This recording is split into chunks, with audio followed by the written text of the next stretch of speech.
Bom, de uma certa maneira, quando a gente fala de sólidos, tá? Do meu lado eu vejo plantas, né? Tá? Mas podem ser grãos, podem ser comprimidos, pode ser qualquer material que você, por exemplo, preparou, sintetizou, e você tem que eliminar essa quantidade de água. Tá? Imagina um fármaco que você vai fazer um comprimido e ela tem uma quantidade acima do normal de água.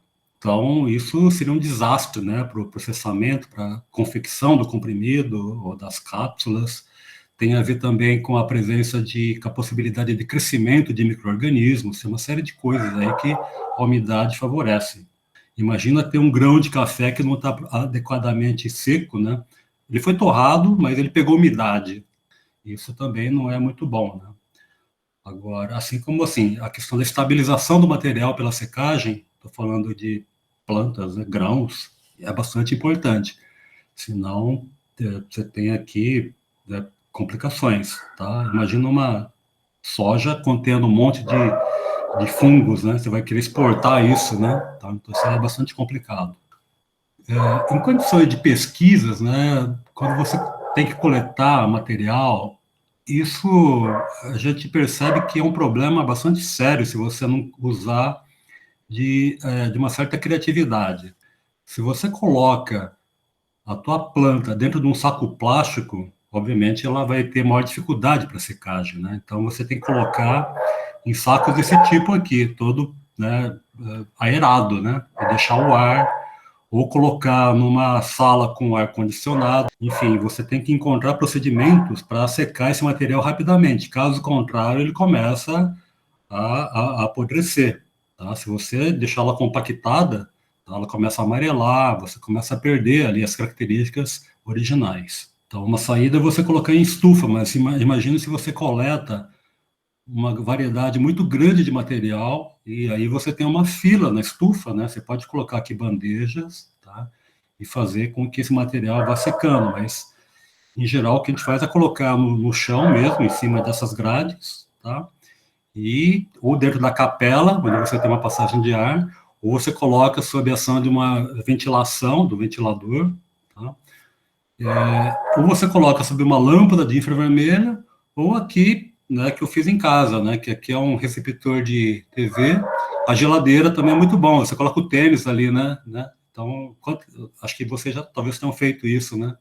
Você coloca ali o tênis ali atrás, vai esquentando. Então, eu estava com umas folhas que eu queria secar e ela é suculenta, tá? Aí eu comecei a picar e coloquei em cima de um rack aqui em cima desse, né, receptor aqui. Funcionou muito bem. O secador de cabelo, né, quer dizer, você seca cabelo usando calor, porque seca muito bem. Então, é o mesmo princípio, tá? De utilizar aqui, por exemplo, uma estufa com ventilação forçada. Então, você pode utilizar um sistema, o princípio é o mesmo, né?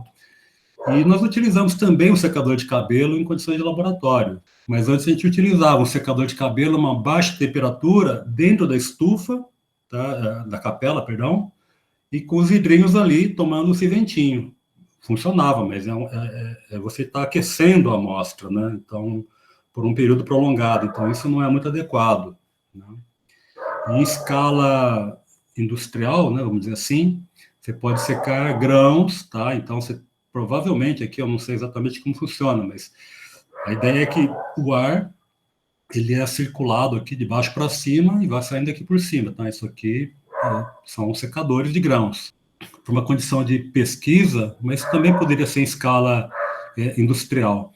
Você tem um princípio ativo que ele é um sólido cristalino muito bem feito, tá? Então, dá para ver que a gente tem aqui uma estrutura cristalina aqui também. Essas duas substâncias aqui são as mesmas, aliás, essas três aqui, tá? Essa daqui é uma outra. Mesmo, esse aqui é um cristal bruto, veja o tamanho da caneta. Esse cristal aqui pesou mais de 10 gramas. E ele já tem essa estrutura bem formada, mas aqui eu cristalizei do extrato bruto, tá? E aqui eu levei para purificação final. Aí você tira esse sólido, simplesmente virando o frasco, e você seca o ar. Você coloca na capela, tá? Você não tem umidade aqui, tá? O solvente tem um pouquinho de umidade, mas você coloca ali na capela, você pode aquecer um pouquinho, o cristal tá, não assim, né? Mas quando você purifica, recristaliza, ele está pronto para ser utilizado, tá? Ele está pronto para ser processado, fazer um comprimido, estou falando de uma escala industrial. Então, sólido bem formado, a secagem não é um problema complexo, tá? Aqui também não tem nenhuma dificuldade, né? Essa daqui é uma amostra da piperina, substância da pimenta do reino, né? Olha o que eu consegui fazer aqui. Nunca mais consegui reproduzir isso aqui, né? Parece aquele Pac-Man. Obrigado. O problema maior é quando você tem um sólido finamente dividido, né? Então, a primeira coisa que você faz, tá? Você pode ter um pó fino que você não vai filtrar naquele filtro normal assim, tá? Porque vai ficar com muito solvente, muita água. Então, você coloca no funil de Bichner, que tem esses furos aqui. É um funil é uma cerâmica. Você coloca o papel de filtro aqui em cima. Tem todo um procedimento. O papel não pode encostar na borda, ele tem que vedar os orifícios, tá? Mas ele não pode encostar na parede, porque quando ele encosta na parede, o papel dá aquela deformada, aí você tem passagem do solvente e do pó por baixo do papel. Então, essa etapa aqui tem que ser feita de uma maneira assim bastante criteriosa. Então, você tem que cortar esse papel de filtro com uma tesoura, encaixar ali dentro, tirar e ficar fazendo isso até ficar bom. Em condições de laboratório, a gente tem que fazer isso de uma maneira assim bastante precisa. Aí você coloca então todo o pó que está ali suspenso, filtra e lava um pouquinho mais, tá? Não com um grande volume de solvente, porque aí você começa a dissolver o material também, né? Então você lava com o mínimo de solvente, e aí pega o papel de filtro e coloca numa condição de secagem. Então o solvente tinha um pouquinho de água, tá? Então você tem que eliminar essa água. Então, você pode colocar o sólido dentro de um balão, você pode colocar no vácuo, tá? Você pode aquecer um pouquinho. O mais simples é você colocar no dessecador. Então, eu tenho aqui meu papel de filtro com o sólido, que tem ainda um pouquinho de água, mas eu deixei na capela, tá? Já não tem mais cheiro de solvente, mas tem água. Aí eu coloco num dessecador, tá? Que eu posso colocar vácuo, mas eu tenho aqui também um secante, um sólido que vai absorver a água. Então, esse tipo de procedimento é muito comum para secagem de sólido finamente dividido. Alternativamente, você pode colocar numa estufa contendo vácuo também, aí você consegue controlar a temperatura, coloca o vácuo também aqui para ajudar a evaporar essa água. Você pode também colocar aqui o secante. Então, esses são os procedimentos mais comuns. Se você deixa o material ali só na capela, ele vai ter uma certa quantidade de água ainda. Uma quantidade relativa de água relativamente alta, você nunca vai conseguir secar totalmente o material. Entre os secantes mais utilizados, esse Dryerite aqui é um dos mais comuns. Tá? E ele é muito prático, porque ele tem essa coloração provocada pelo cloreto de cálcio, que é um aditivo, ele fica azulado. Então, aqui é um filtro de ar. Então, você tem a passagem do ar, que eu estou querendo secar. Então, aqui eu já estou falando de secagem de uma atmosfera, né, do gás. Tá? Pode ser o nitrogênio, pode ser oxigênio, enfim, eu quero secar da água, tá? Eu quero retirar a água. Então, observe que o fluxo de ar está de baixo para cima, ele sai aqui por cima, e essa parte inicial aqui, ele já está mais hidratada, tá? Então, ele já está perdendo a capacidade. Então, você vai observando a coloração rosa e subindo ao longo dessa coluna.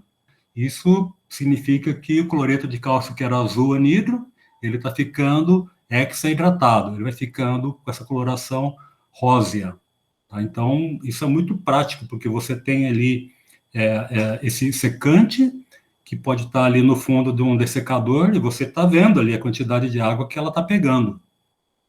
Então, aí você simplesmente faz o quê? Você substitui esse Dryerite e coloca para recuperar. Você coloca numa estufa, tá? Ele volta a ficar azul. Então, você usa esse secante de uma maneira assim quase que indefinida. Assim como o sílica também, que tem esse indicador, tem outros sais que podem ser utilizados. Tá? Alguns não valem muito a pena, né? Tipo cloreto de cálcio, ele é tão barato que não vale a pena ficar lá recuperando. Para secagem de gás, então, o princípio é esse, né, que eu já acabei de mostrar. Então, você pode colocar aqui vários secantes, né, e você pode, então, ter uma atmosfera anida para fazer, eventualmente, uma reação que você não pode ter nenhuma umidade. Tá? Secagem de líquidos não é isso que vocês estão vendo, é claro, né, que a gente fala secagem de líquido, né, mas... Tá, essa tabela aqui contempla os principais secantes. Então, você tem aqui a forma anidra, então, sulfato de magnésio, sulfato de sódio, cloreto de cálcio, sulfato de cálcio, que é o dryerite, tá? E carbonato de potássio. Quando eu tenho que usar um ou outro, a capacidade de hidratação é bastante importante. Então, por exemplo, esses aqui são de alta capacidade. O sulfato de cálcio, ele só pega meia molécula aqui de água, né? Então, precisa de 2 sulfato de cálcio para pegar uma de água. Então, a capacidade dele é baixa. E tem a ver também com a velocidade, a intensidade e a velocidade com que isso acontece. Então, tipicamente, se você quiser utilizar um secante barato, cloreto de cálcio. Não que esses outros aqui sejam caros, mas eu gosto de utilizar sulfato de sódio, tá? Porque ele é bem cristalino, então você coloca ali na solução, que eu vou mostrar daqui a pouco, e ele vai totalmente profundo. Você pega o sulfato de magnésio, ele é um pó fino, tá? E ele fica ali flutuando ainda, né? Então você fica em dúvida, né, se ele já está seco ou não. Bom, dúvidas que surgem num processo de bancada é qual é a quantidade de secante que eu tenho que colocar. Então, você coloca uma certa quantidade inicial e você vai, dependendo da quantidade de água, né, que tem ali no solvente, que você quer secar, né? Secar significa, então, retirar a água do solvente, tá? E você coloca uma pequena ponta de espátula dentro de um frasco e você agita, o secante fica totalmente úmido e ele fica colado à parede do frasco. Então, significa que ele está saturado. Ou seja, ainda tem água no solvente. Então, você coloca uma outra quantidade de secante até que ela fique totalmente seca, solta. Então, aqui, essa escolha depende de vários aspectos. Em geral, você tem que ter alguns no laboratório. Eu sempre tenho sulfato de sódio, cloreto de cálcio. Tá? Aspectos que você tem que tomar cuidado é a perspectiva de fazer uma reação. Tá? Você tem aqui, por exemplo, carbonato de cálcio e de potássio. Isso aqui é uma base. Então, quando você quer secar um ácido carboxílico, ele faz uma associação, tá? Forma um par iônico. Então, você fica com a substância absorvida aqui por uma reação química. Então, esse é o que eu me refiro aqui, essa possibilidade de reação. Então, quando a substância é ácida, você usa um ácido. Quando você tem uma base, você usa uma base, e assim por diante. Você não pode ter essa possibilidade de formar um sal. A velocidade aqui é muito variável e você, se você não precisa ter muita pressa, né, numa condição de pesquisa de laboratório, você coloca uma certa quantidade. O problema maior quando você coloca muito secante é remover todo o material que você quer. Então, aí você tem que fazer N lavagens do sal ali, tá? Para remover tudo que você quer. E muitas vezes você não tem cor, né, da substância, então você não tem ideia de quanto ainda tem absorvido ali no seu secante. Já mostrei isso. Então, aqui nós temos, tá em etapas de síntese, né? Tem a etapa principal, a separação de fase, e ela vai indo, tá? Tem aqui a parte do secante, tá? E ela continua. E eu tenho que, quando eu tenho aqui depois do secante o solvente, eu tenho de clorometano, ela tem água. Se eu não colocar o secante e levar diretamente para o rótulo evaporador, eu começo a ter um arrasto a vapor. Então, o solvente vai junto com a água, levando também, eventualmente, até a substância de interesse. Tá? Então, isso aqui faz parte, porque senão você seca o diclorometano, além de ter um micro arrasto a vapor, você chega no final, tem ali uma bolha da água, assim, tá? 1 ml, 2 ml de água. E aí, pô, não coloquei secante o suficiente. Tá? E tem que repetir o processo, ou você pode arriscar e tirar com uma pipeta o excesso de água, tá? E colocar o solvente, tá? E colocar o secante e filtrar novamente. Tá? É muito comum acontecer uma utilização assim de uma quantidade ligeiramente inferior a que você necessitaria. Ou muitas vezes o secante não está muito bom. Então, às vezes é melhor você ter certeza que esse secante está bem tratado numa estufa, tá? Que ele está funcionando. De repente você pega um secante que está cheio d'água, isso já me aconteceu, e você não consegue secar nunca a amostra. Muito pelo contrário, você vai colocando mais água nele, né? Tá? Bom, esse tipo de separação, de filtração, você pode utilizar um funil de papel preguiado, né? Melhor do que ficar um funil simples, tá? Você melhora a área, né? A área de contato e a velocidade. Eu perguntaria se vocês poderiam utilizar esse tipo de filtração a vácuo. Eu tenho ali o sais, aqui embaixo, e vou filtrar aqui. Pode? Se pode? Essa é a minha Eu acho, pergunta. Eu eu acho posso que utilizar? pode, mas não é prático. Tipo, sabe? Por que não é prático? Não, assim, porque é mais fácil fazer uma filtração simples do que a vácuo. Essa filtração aqui é muito boa, mas quando você quer remover a água, né? Assim, agora se você está filtrando o sólido de interesse, se você colocar vácuo, ele vai acabar puxando a água também aqui para baixo, dependendo dos pontos de saturação que você tem, tá? Então, Vitor, você deixou o secante em contato com o solvente, tá? Então você tem o secante com diferentes níveis de saturação. Aí, se você transfere aqui para o funil de Birchner, aí você vai ficar com aquela placa do secante. Tem uma parte que está bem seca, que pegou pouca água, mas tem uma parte que tem mais água. Se você coloca no vácuo, ela vai arrancar essa água do secante e vai descer, tá, uma quantidade de água de volta aqui para a solução que você não quer. Isso aqui é o que você está interessado.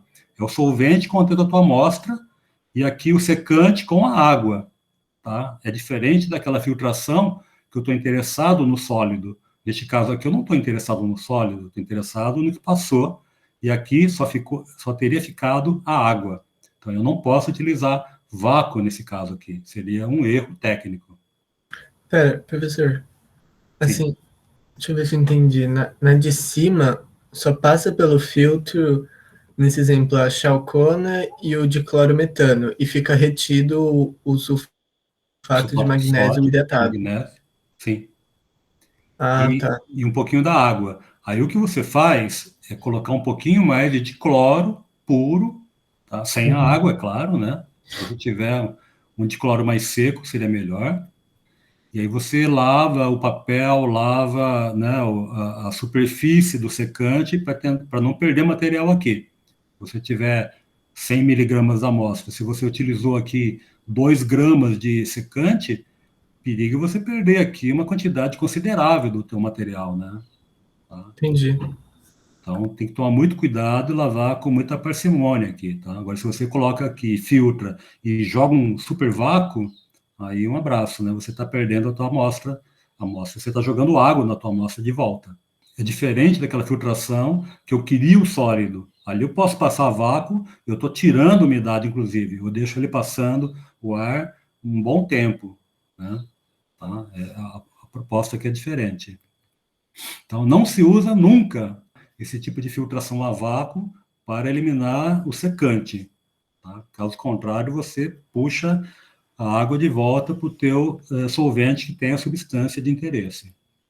Na extração de vapor, por arrasto a vapor também, né? Lá na frente, a gente tem uma etapa, você tem aqui o hidrolato, que está aqui, que ele está todo turvo, tem uma bolha de solvente aqui, do óleo essencial, mas está difícil de tirar com a pipeta, etc. Então, joga um solvente aqui, tá? E faz a extração com solvente, tá? Então vai ficar.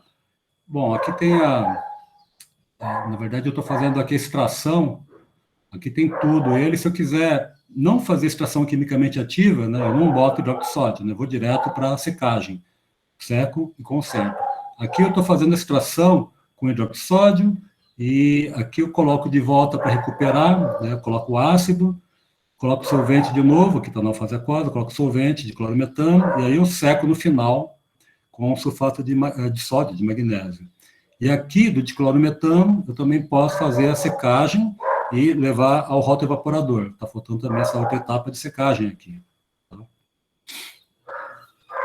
Então, aqui tem, não é muito diferente do caso anterior, mas sempre eu tenho que colocar o secante antes da última etapa de levar ao rotoevaporador. Que eu tinha comentado sobre, isso aqui é o condensador do óleo essencial, tá? Olha só como fica. Tá? E a água fica toda turva. Então, daqui ele condensa tudo do destilador, que pode colocar aqui, sei lá quantas, chega perto de meia tonelada ou 1 tonelada, dependendo da compactação. Aí ele condensa, aqui tem a serpentina e vem para cá. Aqui tem uma saída aqui em cima, tá? Então o óleo fica aqui em cima e você tem um ladrão para tirar somente o óleo essencial.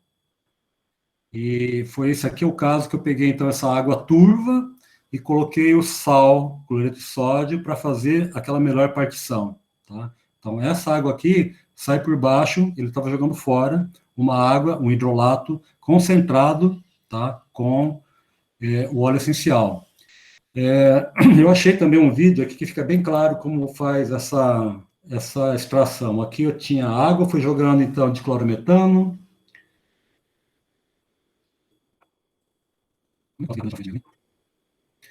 Bom, não tem pressa, né? Esse vídeo eu tinha escondido em algum lugar. Então, na etapa de qualquer que seja ela, a gente faz a extração. É legal repetir para mostrar como é o procedimento, né? Então, aqui eu coloquei sobre a água o diclorometano. E o diclorometano sendo mais denso, começa a acumular aqui, né? Bom, imagine que vocês estão na bancada, né? Então, tem que ter um pouco de paciência. Aí, gradativamente, o solvente vai formando essa fase aqui, tá? Muitas vezes, a gente tem uma terceira fase, que tem a fase da água, que está aqui em cima, né? Aqui está o diclorometano e fica essa emulsão toda aqui no meio. Aqui em alta velocidade. Ó, aqui tem um truque que é o seguinte: quando ele começa a formar a emulsão, aí você pode dar uma agitada, ou com bastão, ou fazer uma rotação. Isso ajuda a quebrar a emulsão. Se você não tiver paciência como eu, que eu quero fazer meio rápido, aí eu vou agitando assim, e olha como ele vai ficando bem mais nítido, né?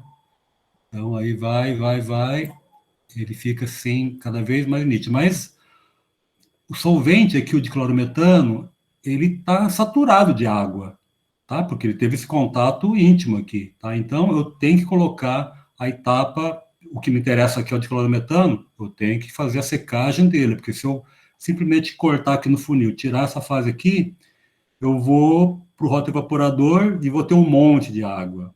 Se eu quiser minimizar, eu pego esse volume e coloco dentro do Erlenmeyer e coloco na geladeira. Tá? Aí eu vou ter um monte de gotículas de água na parede do frasco. Aí eu posso simplesmente virar o frasco, a água vai ficar grudada na parede, ainda assim eu tenho que colocar um pouquinho de secante. Essa operação de refrigeração, tá? Ou então tratar com um pouquinho de salting out, né? Colocar um pouquinho de água com cloreto de sódio, ajuda a tirar o excesso de água e eu posso utilizar aqui menos secante. Então, são coisas para se considerar. Professor, sim. Uma vez que eu tenho meu analito dissolvido no diclorometano, como que eu faço para tirar esse diclorometano e purificar o meu analito? Ok. Aí você leva para um rotoevaporador. Vocês viram o processo de destilação, tá certo? Então, basicamente, você vai lá e aquece e destila o diclorometano. Tá? O rotoevaporador é um equipamento no qual você coloca um balão que fica girando dentro de um banho, tá? E você tem, ele está conectado, a atmosfera do balão passa por um condensador e tem um vácuo conectado a ele. Então, eu consigo abaixar o ponto de destilação, a temperatura de destilação, tá? E eu vou eliminando todo o solvente. Aí, no final, eu fico com somente com a substância pura ali. Isso eu consigo usar para separar de água também, ou não? Olha, nós utilizamos, quando fica um pouquinho de água, nós aumentamos um pouquinho a temperatura e coloco totalmente, o vácuo totalmente aberto. Aberto significa vácuo total, tá? Então, dependendo da qualidade do rotoevaporador, se você tiver um sistema de circulação de água gelada, ela vai tirando, tá? Então, você pode forçar um pouquinho a situação para tirar no rotoevaporador, porque você tirar dali, colocar no solvente e secante, filtrar, você acaba perdendo a amostra também, né? Então, você usa então um rotoevaporador, tá? Um evaporador rotativo. Que pena que a gente não teve a chance de fazer isso no laboratório, né? Porque é uma etapa corriqueira para qualquer prática no laboratório, né? Você chega no final, secou, coloca no balão, vai lá para o rotoevaporador e vai até a secura, tá? Aí você tem que tirar a amostra do balão. Como é que você faz isso? Coloca de novo o solvente, transfere com uma pipeta para um frasco e tem que deixar ali secando ao ar ou com fluxo de nitrogênio. Tá? Então, são as etapas que nos acompanham no laboratório. Eu vou mostrar, eu não vou falar de novo sobre isso, simplesmente mostrar que essas condições em microescala, tá, que já mostrei, você pode fazer isso na pipeta, ou também colocar aqui, ou secante aqui, ou filtrar com uma pipeta contendo algodão. Isso aqui, então, é uma microextração. Tenho aqui o solvente com, acho que é água com diclorometano. Então, você faz uma microextração, agita.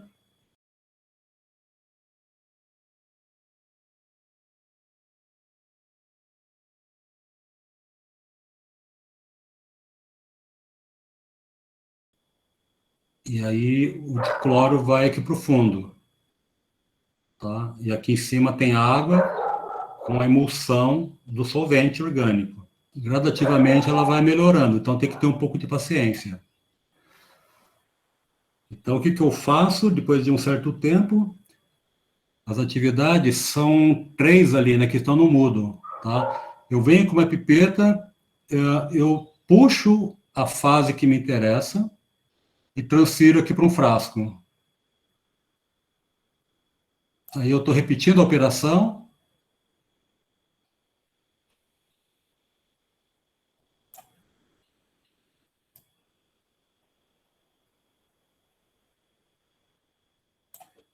Transferi tudo para cá e ela está meio turva. Não sei se está muito claro, mas aí eu coloco o secante agora. Então, isso aqui é uma ponta de espátula, que deve ter aqui, sei lá, 100, 200 miligramas, né? Coloquei mais um tanto. A gente vê que aqui está o sólido. E ele já quase que imediatamente já fica mais límpido, tá? Ele fica bem translúcido. E o sólido, ele tem que ficar soltinho.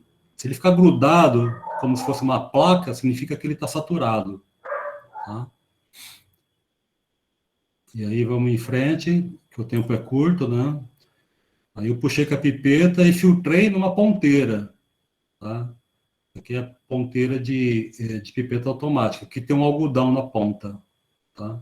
E aí observe que agora eu tenho, esse material é verde, né? Tem coloração por causa da clorofila. Eu coloco mais solvente, ele ainda está esverdeado, tá? Fiz pelo menos 3 vezes isso, tá? Como eu não queria uma extração muito quantitativa, eu falei, ficou um pouquinho verde aqui ainda. Eu falei, tá bom já. Três trocas de solvente, acho que eu coloquei mais uma aqui ainda. Até ficar bem mais límpido. Então, aqui eu tenho o solvente, aqui a ponteira que eu posso fazer um pouquinho de pressão para tirar todo o solvente que está preso no algodão. Então, aí o solvente ficou seco agora. E aí, eu poderia estar lá no laboratório de ensino, a gente remove do balão com solvente e venho aqui com uma saída de nitrogênio. Aqui o frasco está pesado, né? O frasco está tarado, né? A gente chama, né? E aqui eu abro aqui o fluxo de nitrogênio e eu fico aqui soprando a amostra. Então, esse é um procedimento que nós utilizamos numa condição de bancada. Bom, vamos em frente. Peneira molecular é algo muito específico, são sais, né, silicatos, tem vários tipos de materiais que têm um poro. Então, essa peneira significa que eu tenho um certo poro que é capaz de capturar, aqui, por exemplo, uma peneira molecular de 3 angstrom, ela consegue capturar água. Tá? Então, eu tenho um solvente aqui com uma certa quantidade de água, eu jogo essa peneira molecular, em geral, eu não uso um frasco aberto. 3 angstrom é suficiente para capturar uma molécula de água que tem 2,75 angstrom. Tem que deixar aqui um certo tempo, não adianta ter pressa aqui, tá? Deixa um dia, tá? Isso não é uma operação tão rápida. Eu vi que essas tampas de fármaco, de remédio, também costuma ter peneira molecular, com sílica, então isso aqui ajuda a absorver a molécula de água que está ali saturando a atmosfera. Essa peneira aqui de 3 angstrom é utilizada para obtenção de etanol absoluto em escala industrial. Tá? Então, o etanol que vai na gasolina, ele tem que ser anidro.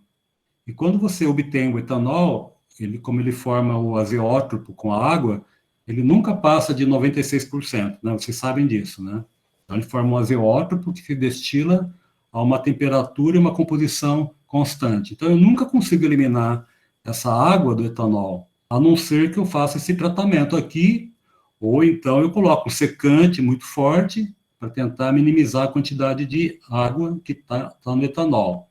Em escala industrial, o uso de peneira molecular é o mais utilizado. Você vê aí grandes colunas, né, onde se passa, então, o etanol, através, então, de colunas de peneira molecular. Tá? Essa é a maneira, então, de se obter o etanol anidro. Então, você normalmente deixa em contato e você não vai deixar o frasco aberto, se for etanol, né? Então, ele vai ficar absorvendo água do ar. Então, você coloca esse tubo de vidro em cima, contendo um algodão, coloca aqui um secante e mais algodão. Então, o sistema está aberto, ela pode desenvolver pressão, o solvente passa, tá? Mas a água não entra de volta. Essa aqui é uma peneira de 4 angstrom, que já absorve amônia, gás sulfídrico, né? CO2, CO2 e assim por diante. Então, cada peneira molecular, ela tem uma aplicação. As mais comuns são essas aqui, de 3, 4 a 6. Olha, a vidraria, em geral, qualquer livro de química orgânica experimental tem. Eu acabei não colocando, eu prometo que eu vou colocar. Era para ter colocado isso. Esse aparelho que chama-se Soxhlet, que nós utilizamos, comentei sobre o uso de Soxhlet para extração de material aqui com solvente, eu posso também utilizar para secar o que está aqui embaixo. Então, nessa reação aqui de esterificação de Fischer, nós temos aqui um ácido carboxílico, eu coloco etanol e coloco traço de ácido, tá? Para fazer, então, o éster. Nessa reação, vocês sabem que a água é eliminada, tá? E ela vai até um ponto e atinge um equilíbrio, porque quando eu começo a ter muita água oriunda aqui da troca, da substituição acílica, a água, em meio de ácido, começa a atacar o próprio éster. Tá? Então, eu não consigo passar de um ponto aqui. Então, a única maneira de deslocar esse equilíbrio seria, então, a remoção da água. Ou seja, eu faço essa reação no sistema de Soxhlet, coloco aqui um sal secante, tá, como sulfato de sódio, e eu vou ficar, então, destilando o acetato de etila, tá? Vai ter o etanol também, eles vão ficar, o ácido acético, vai ficar tudo passando pela camada de sulfato de sódio. Eu vou, então, removendo a água desse equilíbrio, de maneira que a reação vai se completando. E no esquema aqui que eu decidi utilizar, eu não tinha um tubo secante, mas eu teria que colocar aqui, então, encaixar esse tubo, e observe que ele fica virado para baixo. Então, caso ele venha ficar saturado de umidade, a tendência dele é sair para fora. Tá? Imagina um tubo virado para cima, onde ele satura e começa a gotejar para dentro. Tá? Então, é claro que nunca pode chegar a esse ponto de saturação.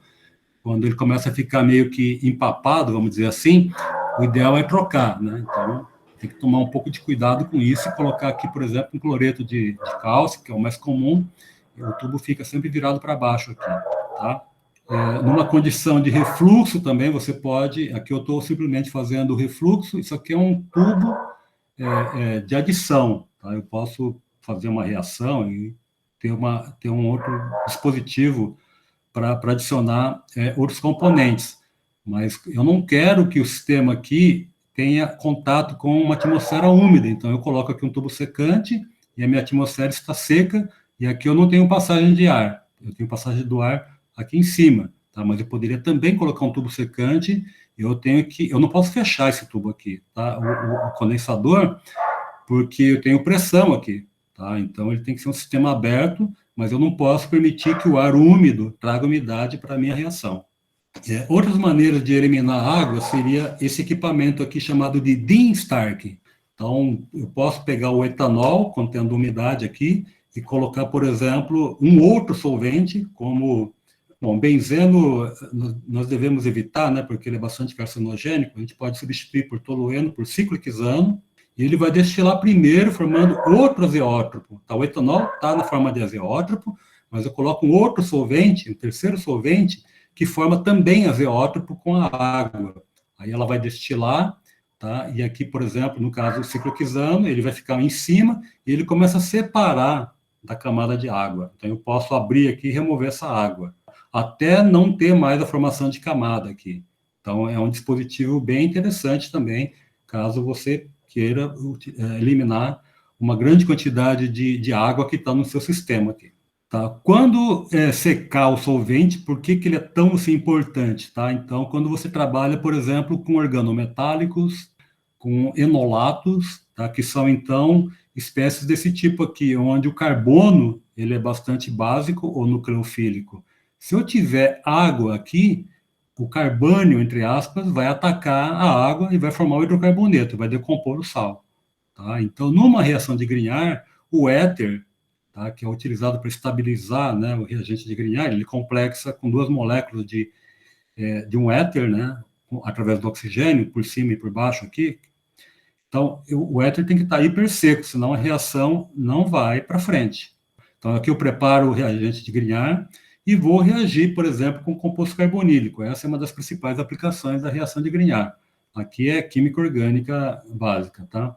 Esse vídeo aqui mostra muito bem essas duas etapas aqui. Secar primeiro o éter, quando ele tem muita água, se eu colocar, tentar secar ele diretamente com sódio metálico, esse seria o procedimento, ele vai explodir, tá? Porque o sódio ou potássio, eles vão fazer uma reação explosiva, porque vai formar hidrogênio aqui, tá? Ele vai oxidar, vai formar a base aqui do oxódio e vai sair molécula de hidrogênio, tá? Então, o hidrogênio em contato com oxigênio, ele vai explodir. Então, eu tenho que controlar essa quantidade inicial de água colocando, por exemplo, hidroxódio, que é bastante higroscópico.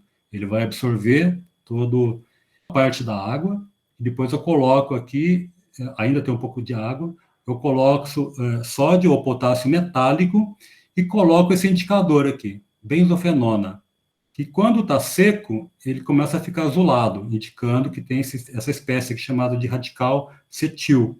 Tá? Se eu tiver água, a água vai atacar aqui, vai formar uma espécie hidroxilada ou vai voltar ao composto de partida. Então, é um indicador que indica que o solvente está bem isento de água. Então, eu já estou acabando aqui, olha, tem vários secantes que podem ser utilizados, isso daqui é uma revisão, tá? Sulfato de cálcio, que é o dryerite, peneira molecular e por aí vai. Esses daqui reagem com ácidos, então tem que tomar um pouco de cuidado, tá, para utilizar, só pode ser utilizado, tá, com aminas, tá, com substâncias básicas, tá? E esses daqui, é o sódio metálico, hidreto de cálcio, hidreto de lítio alumínio, esses daqui tem que tomar muito cuidado, porque ele não pode ter muita água. Vocês já viram um hidreto reagir com água? É bem explosivo, né? É bem explosivo, né? Eu queria saber o quão era explosivo. Eu fiz esse vídeo aqui há muito tempo atrás, olha. Primeiro, eu coloquei aqui, isso aqui é uma bandeja, eu coloquei aqui um pouco de água e comecei a jogar umas espátulas, assim, de hidreto de lítio alumínio. Aí o máximo que acontecia era e nada de fogo. Eu falei, esse negócio aqui não está funcionando direito. Eu falei, vamos fazer do contrário. Em vez de botar água, colocar o hidreto na água, vamos colocar a água no hidreto. Tá? Então, botei aqui uma colher de hidreto, né? E aí, eu estava filmando e o meu aluno colocou água. Tá? Bom, palhaçada, né? Então, foi isso que aconteceu.